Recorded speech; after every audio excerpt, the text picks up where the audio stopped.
Published 21/30/70 DT, 30 September 2017. Updated 21/30/70 DT, 30 September 2017. Analysts say consumers remain confident despite catastrophic storms, deepening political alienation, violent marches and talk of war, because such events are far from their day-to-day economic lives. Consumer sentiment in the United States is riding high on a tide of good economic news, despite political turmoil at home and inflamed geopolitical tensions abroad.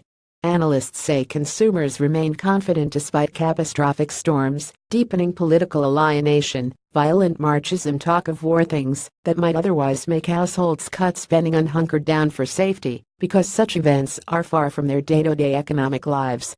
In the past year, there has been a long list of issues that could have derailed consumer confidence, including the unprecedented partisan divide, North Korea, Charlottesville, as well as the hurricanes. Richard Curtin, chief economist at the University of Michigan's Surveys of Consumers, said Friday in a statement.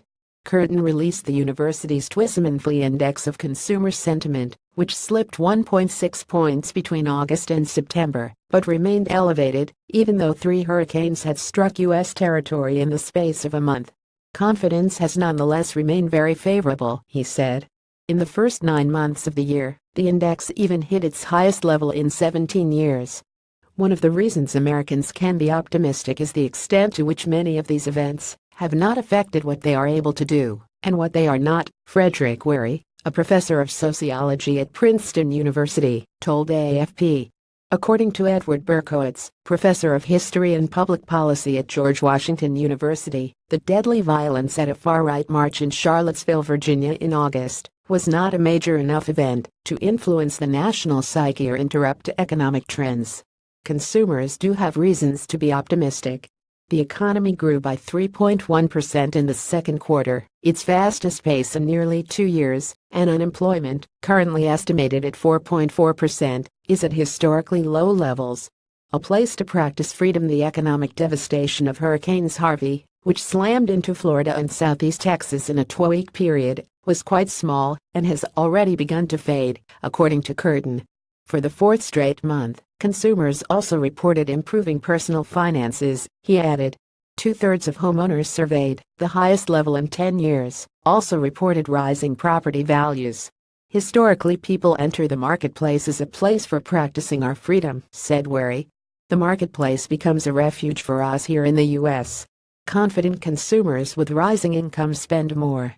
Consumer spending is a prime driver of growth in the world's largest economy, and Curtin estimates it will grow by 2.6% this year and in the first half of 2018. But according to Berkowitz, a few weeks of rising gasoline or grocery prices could reverse the trend and contribute to an overall sense that the economy and the nation itself are sputtering. Berkowitz said it would be wise to wait before concluding that current confidence levels are sustainable. I would say stick around and see what happens, he added.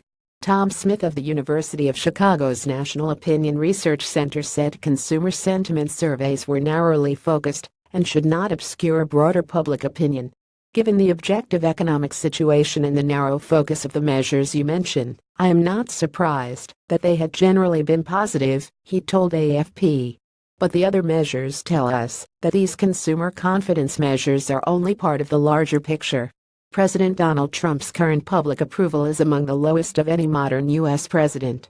Even with a small recent uptick, it is and has been low by historical standards, Smith said.